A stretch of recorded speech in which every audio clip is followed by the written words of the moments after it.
వినపడింది, అందరం విన్నాము. ఇప్పుడు ప్రతిపక్ష నాయకులు గారు క్లారిటీ ఇవ్వాలి అధ్యక్ష, క్లారిటీ ఇవ్వాలి. దాని తర్వాత ఇది అయిపోయిన తర్వాత అధ్యక్ష నెక్స్ట్ జరిగినది వాళ్ళు ఏమంటున్నారు, అనలేదు పెట్టలేదని వెరీ క్లియర్గా అధ్యక్ష. మళ్ళా ఒక్కసారి పెట్టుకోండి అధ్యక్ష, వాళ్ళను శబ్దం లేకుండా పిన్ డ్రాప్ సైలెన్స్లో ఒక్కసారి, ఎందుకంటే అనలేదు పెట్టలేదు చేయలేదు అనేది వద్దు, వినమనండి అధ్యక్ష. విన్న తర్వాత we will decide. ఇది మేము చదువుకునేది. చరిత్ర చూస్తున్న ఒక ఉన్మాది ముఖ్యమంత్రి అయితే ఇట్లే ఉంటుంది, మీరు కూడా ఉన్మాది.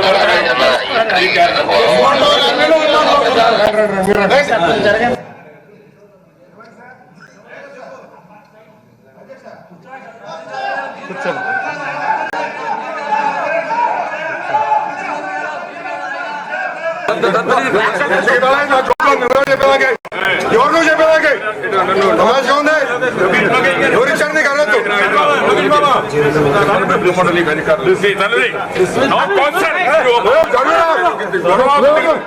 నేను చెప్పకూడదా?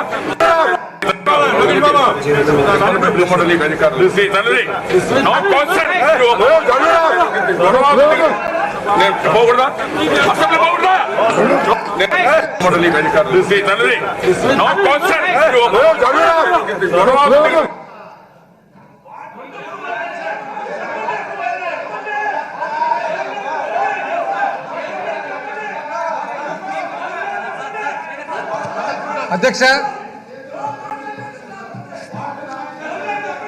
అధ్యక్ష ఎంత క్లియర్గా తలుపుతి